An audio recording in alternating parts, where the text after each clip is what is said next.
네, 2016년 마지막 날이었던 어제도 전국 도심에선 박근혜 대통령의 퇴진을 촉구하는 제10차 촛불 집회가 열렸습니다. 시민들은 여느 때처럼 평화적이고 엄중한 목소리로 대한민국 적폐 청산과 새로운 희망을 외쳤습니다. 최진 세안대 대외부총장, 허성우 국가디자인연구소 이사장 두 분과 어제 촛불 집회와 새해 정치권 전망해 보겠습니다. 어서 오세요. 예, 어서 오십시오. 네, 먼저 새해 복 많이 받으십시오. 네, 새해 복 많이 받으십시오. 자, 이제 어제 박근혜 대통령 즉각 퇴진을 요구하는 촛불 집회가 10회째를 맞았는데 주최 측 추산에 의하면 연인원 1,000만 명 넘었다고 하고요. 또 이게 방식이면 방식, 또 규모면 규모. 자, 우리 집회 역사에 많은 의미를 남겼을 것 같은데 어떻게 보십니까? 저는 기본적으로 결론을 말씀드리면 한국 민주주의가 살아있고 또 새로운 역사를 썼다고 봅니다. 그리고 우리가 이제 어쨌든 그 촛불 시위 그리고 또 한쪽에서는 또 그 태극기 시위가 있었지 않습니까? 이 지금 촛불 시위나 태극기 시위는 뜻은 똑같다는 거예요. 이 적폐를 바로 세우고 또 무너진 국가 시스템을 바로 세워달라는 그런 뜻인데요. 어쨌든 중요한 것은 1989년도 그 천안문 사태가 한 100만 정도 모였거든요. 예. 뭐 세계에서 그때도 굉장히 유례없는 일이었다 이랬는데 우리는 한 10회 동안 1,000만을 그러니까 자발적으로 모였다는 거죠. 예. 이것이 굉장히 큰 의미다. 결국은 대한민국의 민주주의가 작동이 되고 있고 대한민국 민주주의가 숨쉬고 있다. 아직은 그런 의미에서 굉장히 중요한 의미를 갖는다고 봅니다. 예. 부총장님 어떻게 보세요? 저도 비슷한 내용입니다만은 대통령이 잘못하면 그리고 정치가 잘못하면 국민들이 직접 나서겠다라는 그런 어떤 직접 민주주의 내지는 국민 주도 시대를 보여준 것 같습니다. 그래서 올해도 만약에 정치권들이 잘못하면 국민들이 저는 뭐 촛불 집회는 아닐지라도 직접적인 목소리를 좀 강하게 표출할 가능성이 있다. 그래서 국민 주도 시대가 뿌리를 내렸다. 그래서 이제 정치인들은 훨씬 더 좀 정신을 바짝 차려야 되지 않나 이런 생각이 듭니다. 예. 박 대통령은 별도의 신년사 없이 참모들과 떡국 조찬으로 새해를 시작을 했죠. 현충원을 참배하고 국무위원 등과 조찬을 나누던 예년에 비해서는 좀 가라앉은 분위기가 아닐까 싶은데 당분간은 탄핵 심판 준비에 전념할 것으로 보이죠. 네, 지금은 뭐 어쨌든 지금 탄핵 국회에서 가결이 되기 때문에 직무정지가 됐지 않습니까? 그거는 통치 행위 자체가 몰수도예요. 그렇기 때문에 지금 대통령이 할 수 있는 그 관례적인 행사 이런 것들은 할 수가 없는 거예요. 또 했다 하더라도 국민들이 그걸 받아들이지 않죠. 그렇기 때문에 대통령은 지금 할 수 있는 것은 사실 구중궁궐에서 할 수 있는 게 뭐겠습니까? 탄핵에 헌재 탄핵 대비를 지금 집중할 수밖에 없다. 거기에 지금 그 헌재에서 지금 압축한 5가지 거기에 대해서 어떻게 지금 대비하느냐. 특히 이제 제3자 뇌물죄와 관련해서는 재물죄와 그리고 또 세월호 7시간에 대해서 헌재에서 좀 그 시간대별로 밝히라 그랬지 않습니까? 그것을 기억해내고 그것을 어떻게 소상히 국민들한테 밝히느냐 이것이 아마 관건이 아니겠냐. 그래서 그런 차원에서 볼 때는 시간이 뭐 다소 걸리더라도 대통령께서 거기에 대한 준비를 할 수밖에 없다. 그래서 통치행위 자체가 지금은 중단되기 때문에 어쩔 수 없는 상황이 아니겠나 그래 봅니다. 예. 그러니까 뭐 가라앉은 뭐 조찬이 아니라 정말 아주 초라한 비참한 조찬이죠. 그리고 최근 몇십 년 동안에 보기 드문 대통령의 어떤 새해 그런 떡국 그런 조찬인데 관제에서 혼자 뭐 식사를 하지 않겠습니까? 그런데 아마 뭐 대통령께서는 뭐 워낙 혼자 생활이 익숙해졌기 때문에 저는 이게 뭐 큰 고통스러운 시간은 아닐 거라고 봅니다. 그리고 아마 변호인단하고 운운을 한다. 저는 이 부분도 아마 대통령의 스타일상 그렇게 작은 부분까지도 깊숙이 대화는 나누지는 않을 거고 아마 대부분 크게 변호인단 위임하고 본인은 조용히 사색하고 책을 보는 그런 시간을 갖지 않나 그렇게 생각을 합니다. 예. 자, 국회 상황도 한번 살펴보겠습니다. 개혁보수신당 출범으로 이제 원내 4당 체제가 됐는데요. 이제 많은 국민들께서도 정치권의 협치 정신을 많이 궁금해하는데 어떻게 보세요? 일단 뭐 말이 이제 4당 체제인데 좀 불안한 4당 체제예요. 왜냐하면은 지금 보수개혁신당이 사실은 2월 국회에서 아마 시험대가 오를 겁니다. 그게 2월 국회냐면 그 여당과 야당이 각각 추구하는 그 개혁 입법이 있어요. 개혁 입법이 지금 가장 중요한 것은 경제민주화법하고 그리고 또 하나는 이제 공수처를 신설할 거냐 마냐. 이 2가지는 아마 여야가 거의 다 생각이 비슷한데 이제 더 나아가면은 국정교과서 금지법이라든가 또 하나는 뭐냐면 다중대표 소송제 이런 것들은 첨예하게 이제 첨예하게 대립이 될 것인데 문제는 뭐냐면은 지금 개혁신당 보수신당이 개혁적 가치를 지키면서 이 개혁 그 입법을 어떻게 보조를 맞추느냐에 따라서 개혁 신당이 정말로 어떤 방향으로 날 것이 시험대가 될 가능성이 매우 높다. 그렇기 때문에 예. 지금은 제가 볼 때는 굉장히 불안한 상태다. 왜 불안한 상태냐? 또 지금 그 개혁 보수 신당은 지금 대선을 대비해서 자꾸 반기문 총장을 러브콜을 하고 있는 입장이지 않습니까? 지금 그것만 해도 될 게 아니거든요. 그러니까 보수 개혁 신당이라서 그 보수의 가치를 선언만 했지 그것을 어떻게 실행할 거냐 하는 부분은 정말로 이제 행동이 어떻게 나오느냐에 따라서 예. 또 사당 체제가 이제 어떻게 변할 것이냐 하는 게 그게 이제 본격적으로 지켜보는데 아마 2월 임시국회에서 그것이 아마 시험대가 될 가능성이 높다 그렇게 봅니다.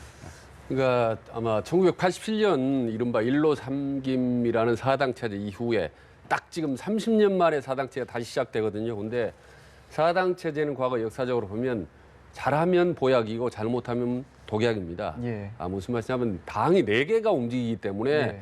이게 잘하면 서로 이렇게 견제와 균형을 유지할 수 예. 있지만 잘못하면요 서로 아주 혼란하게 이렇게 치고받고 싸우게 됩니다.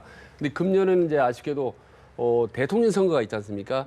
그렇기 때문에 아마 1강 3중의 구도로 예. 치열하게 다툴 가능성이 높다. 더불어민주당을 중심으로 해서 새누리당과 보수신당 그리고 국민의당이 서로 주도권을 잡기 위해서 치열하게 싸울 가능성이 높기 때문에 아마도 독약이 될 가능성이 높다. 다만 좀 잘 운영의 묘를 발휘한다면 이걸 잘 보약으로 해서 우리 정치가 한 단계 업그레이드하는 걸로 좀 활용을 했으면 좋겠다라는 기대감을 갖습니다. 예. 네, 올해 조기 대선이 기정사실화되면서 대선 주자들도 본격적인 몸풀기에 나섰습니다. 특히 반기문 전 유엔 사무총장의 거취에도 관심이 집중되고 있는데 반기문의 대권 플랜 어떻게 전망해 볼 수 있을까요? 저는 이제 반기문 총장의 대권 플랜보다 반기문 총장이 지금 가장 딜레마에 빠진 게 뭐냐면은 예. 대통령이 되기 위해서 거쳐야 할 검증 과정이 있지 않습니까? 도덕성, 맞습니다. 직무 능력, 그 다음에 애국심. 그러면 도덕적 문제라든가 국가관이라든가 직무 능력 같은 경우는 거의 다 검증이 됐다고 봐야 됩니다. 근데 문제는 뭐냐면 도덕성 관련돼서는 아직까지 검증된 지금 한 번도 없어요. 그러니까 야당에서 뭐 내 죄를 내가 알지어다 이렇게 지금 해서 지금 23만 불 수수 관련해서 벌써 지금 시사저널 관련돼서 나왔지 않습니까? 이런 네. 부분들은 사실 어떻게 보면 결정적으로 지금 다른 뭐 직무 능력이라든가 국가관보다 더 엄중한 잣대를 들이대는 게 도덕관이거든요. 도덕심인데 그러면 이 도덕성 관련해서 제일 잘하는 것은 본인이 제일 잘할 거란 말입니다. 그래서 도덕성 관련해서 자신 있으면은 아마 반기문 총장은 이달 1월 중순에 아마 귀국해서 대선 출마 선언을 할 것이고 만약에 도덕성 부분에 자신이 없으면은 제가 네. 볼 때는 대한민국에서 일할 수 있는 게 다른 일도 있을 수 있거든요. 그래서 아마 거기와 관련해서 직접 선언을 하면은 도덕성에 대해서는 문제가 없다고 저는 판단합니다. 그런데 예. 그 부분에 관해서는 아마 들어오기 전까지는 굉장히 고민을 많이 할 것이다. 그래서 내 죄는 내가 알지어다에 대한 반격을 어떻게 우리 반기문 총장이 이제 들어오시기 예. 전에 할 것인지 또 들어와서 할 것인지 그게 굉장히 저는 궁금하다고 봅니다. 그 반기문의 대권 이제 3단계 전략은 그런 거겠죠. 우선 고향인 충청도를 뭉치고 그다음에 보수 본산인 TK를 당겨서 결국은 전국적으로 지지를 얻겠다라는 건데 그게 실제로 갈지는 이제 아주 의문이죠. 사실 의외로 반기문의 전략은 심플합니다. 우선 귀국하면 그때부터 말이죠. 국민들에게 본인이 청사진을 밝히면 되는 겁니다. 대국민들을 향해서 개헌이라든지 앞으로 대한민국을 어떤 식으로 발전시키겠다는 청사진을 밝히는 메시지 전략이 집중하고 그다음에 나머지 이제 정치권은 부지런 움직이지 않겠습니까? 서로 반기문을 러브콜 하기 위해서 그중에 본인이 가장 유리하다고 판단되는 아주 편하게 당선되기 좋은 빅텐트를 선택하면 되는 겁니다. 예. 그러니까 결론적으로 어느 때보다 반기문의 전략은 심플하다. 본인의 모든 것 메시지를 던져주고 최선의 선택을 택하면 되는 거다라는 것 저는 그렇다고 봅니다. 그 총장과 관련해서 좀 두 가지 조금 다른 개념을 갖고 있는 게 예. 반기문 총장은 제가 볼 때는 아마 자꾸 충청 이야기 하시는데 반기문 총장이 충청권 중심으로 만약에 어떤 상황을 만들어 간다면 실패할 가능성이 높다. 그리고 또 예. 반기문 총장은 절대로 그렇게 할 가능성이 없다.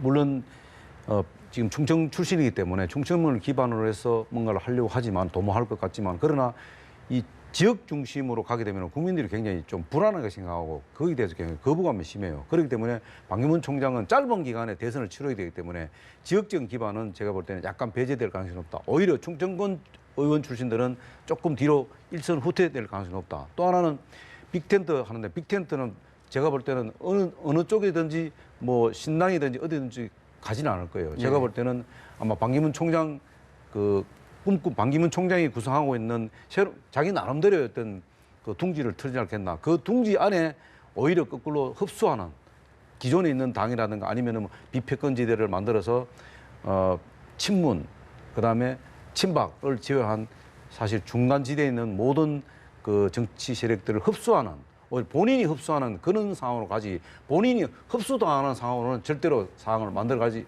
않을 거다. 그거는 왜냐하면은 결국은 필패 가능성이 높기 때문에 전쟁에서 지는 게임을 왜 합니까? 이기는 게임을 해야 되는데 이기는 게임을 하기 위해서는 저는 제가 볼 때는 굉장히 주도적이고 주관적으로 자기 독창적으로 뭔가를 해 나갈 가능성이 높다 이렇게 보니 그렇게 하기 위해서는 누군가가 지렛대가 필요하다. 그 지렛대가 누구지 하는 것은 아마 반기문 총장이 들어오면서 그 지렛대를 찾을 겁니다. 저는. 그러니까 저도 반기문 총장이 그렇게 가기를 바랍니다. 지역에 얽매이지 않고 본인이 독자 세력을 만들어서 스스로 흡수하는 그런 방향으로 가기를 바라고 그건 이제 당위성이고 바람직한 방향인데요. 실제로 그렇게 갈지는 저희들이 좀 두고 봐야 될 것 같습니다. 예, 알겠습니다. 지켜봐야 될 것 같은데 최근 대권 주자 지지율 조사에 의하면요, 또 반기문 전 유엔 사무총장 그리고 문재인 전 민주당 대표가 엎치락뒤치락 하고 있습니다. 이 구도는 어떻게 보세요? 지금 뭐 여론조사는 각 그 조사 기관마다 조금 다른데요. 제가 볼 때는 큰 의미가 없다고 봅니다. 왜냐하면은 문재인 대표도 사실 본인은 뭐 다 검증받았다는데 지금 검증받은 게 굉장히 많습니다. 그래서 그런 검증 과정도 또 있고 또 반기문 총장도 아직까지는 지금 출마를 선언한 게 아니지 않습니까? 근데 어쨌든 두 사람이 지금 어쨌든 민주당에서는 절대 강자가 있다 문재인 지금 전 대표가 지금 돼 있고 그리고 보이지 않지만 또 나타나고 않지만은 그래도 반기문 총장이 지금 지지율이 지금 상당히 엎치락뒤치락하는데 이 두 사람 간의 지지율이라는 별 의미가 없다.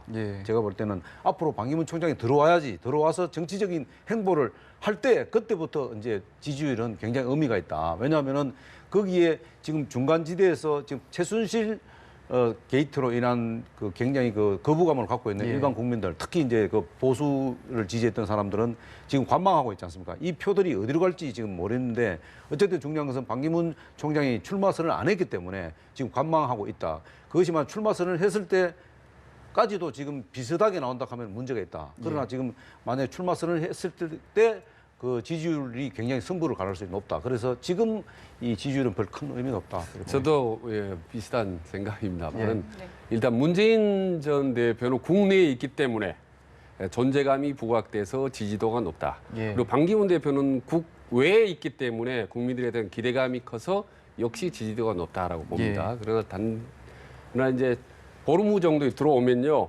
들어온 이후에 한 15일 정도 길면 한 달 정도 지나면 두 후보에 대한 두 이강에 대한 지지도는 어느 정도 딱 변곡점을 그릴 거라고 봅니다. 판세가 국민들의 판단도 한 달 정도만 보면 저 후보는 됐다, 저 후보는 좀 아니다라는 판세가 지지도 서로 뭔가 엇갈릴 거라고 저는 봅니다. 어쨌든 두 분 의견은 아직은 지켜봐야 된다는 말씀이시죠? 네, 이번 대선에서 개헌이 또 최대 이슈 중 하나로 부상할 전망인데요. 여야를 넘어 대권 주자들별로 개헌이냐 반개헌이냐를 두고 입장이 좀 엇갈리고 있는데요. 개헌 카드가 대선판에 미칠 영향 어떻게 보십니까? 저는 이번 대선이 가장 큰 변수라고 생각합니다. 보수냐 진보냐, 영남이나 호남이냐는 과거의 기존의 어떤 구도보다는 훨씬 개헌파냐 호헌파냐가 가장 큰 영향을 미친다. 왜냐하면 대선 주자들이 이미 두 갈래로 갈라져 있기 때문에 문재인을 중심으로 한 호헌파와 그 외에 이제 반기문도 벌써 이제 개헌파 쪽으로 들어가지 않습니까? 손학규라든지 김종인이라든지 대다수 후보가 이제 갈라질 겁니다. 다만 여기서 국민들이 어떻게 판단할 것이냐인데 국민들은 이거 지금 물리적으로 이 짧은 기간 동안에 개헌을 할 수 있겠느냐라는 이런 생각을 갖고 있는 반면에 제왕적 대통령제를 바꿔야 된단 말이야. 권력을 분산시켜야 된다라는 이런 생각을 가지고 있거든요. 말하자면 이중적 생각을 갖고 있는 겁니다. 그렇기 때문에 아직까지 개헌파냐 호헌파에 대해서 국민들이 쉽게 판단을 못하고 있는 상황입니다. 그래서 반기문 총장이 들어오고 그다음에 그 즈음에 1월 중순쯤에 구체적으로 후보들이 구체적인 그 개헌의 내용, 강론을 제시할 경우 국민들은 거기에 따라서 개헌파냐 호헌파 어느 한쪽으로 치우치는 그 판단을 하게 될 거라고 봅니다. 개헌은 저도 뭐 우리 최 교수님 말씀대로 뭐 이번에는 개헌이 절대적으로 아마 대선에 영향을 미칠 가능성이 없다. 왜냐하면은 두 가지를 저는 봅니다. 하나는 뭐냐면은 첫째는 국가 시스템이 일단 무너졌다는 겁니다. 그리고 두 번째는 뭐냐면은 협치 정치가 지금 만들어지지 않았다는 거예요. 그래서 이제 우리가 지금 그 3차, 9차에서 개헌을 했는데 거기 보면 1960년대 그리고 1987년 체제, 지금 87 체제 이후에 모든 정부에서 사실은 어떻게 보면 대통령 직선제로 인한 시스템으로 인해 갖고 협치를 못 해왔습니다. 그래서 지금 최순실 씨 사건으로 국가 시스템이 무너지기 때문에 국가 시스템을 새로 재건해야 되고, 두 번째는 협치할 수 있는 권력 구조를 만들어야 된다. 그 두 가지를 할 수밖에 없는 상황이 생겼다. 그게 이제 1월 2일부터 국회에서 이제 어쨌든 36명의 개헌 특위 의원들이 구성됐잖아요. 예. 됐기 때문에 이제는 모든 것은 개헌으로 브레이크홀이 될 수밖에 빨려갈 수밖에 없다. 예. 왜 또 반대로 따지면은 지금 개헌을 반대하는 세력들은 어떤 이야기를 하고 있냐면은 마치 이것이 권력 투쟁이라고 이렇게 몰아가는데 권력 투쟁이 절대로 아닙니다. 제가 말씀드린 대로 지금까지 87 체제 이후에 헌법 이후에 한 번도 협치가 된 권력 구조가 없었어요. 예. 네. 그럼 바꿔야 되는 거 아니에요? 또 시스템이 붕괴됐으면 그 붕괴된 시스템으로 새로운 정권이 들어선다는 것은 말이 안 되는 거예요. 그렇다면 시스템이 붕괴됐다 그러면 새로운 시스템으로 바꿔야 된다는 거예요. 그래서 지금 10차 촛불 시위 함의가 바로 그렇게 있는 거 아니에요? 협치를 해달라. 새로운 시스템으로 만들어달라. 그건 뭐로 해야 되냐? 권력 구조를 바꿀 수 없는 거예요. 그럼 권력 구조만 바꿀 수 있거든요. 이번 개헌 때. 그렇지 않다. 기본권도 포함해서 여러 가지 다양하게 지금 개헌을 손댈 수밖에 없다. 그렇기 때문에 그 개헌은 권력 투쟁으로 가서는 안 된다는 거예요. 그런데 지금 문재인 대표 같은 경우는 죄송한 얘기지만 자꾸 권력 투쟁으로 몰고 가는데 이 지금 상황은 국민들이 권력 투쟁을 하라고 개헌하라는 건 아니에요. 예. 그 두 가지 이야기, 협치, 국가 시스템을 새롭게 만들어달라. 이 두 가지 때문에 사실 개헌을 해야 되는 거고, 또 개헌이 이번에 사실 대선하고 맞물려 있다 보니까 이번에 개헌을 못하면은 다음에 절대로 할 수가 없다는 거예요. 예. 그러면 지금 체제로 대선을 치러야 되는데 과연 이런 협치의 정치가 만들어지겠다는 거죠. 절대로 만들 수 없다. 그러면은 촛불 시위는 계속 갈 수밖에 없다.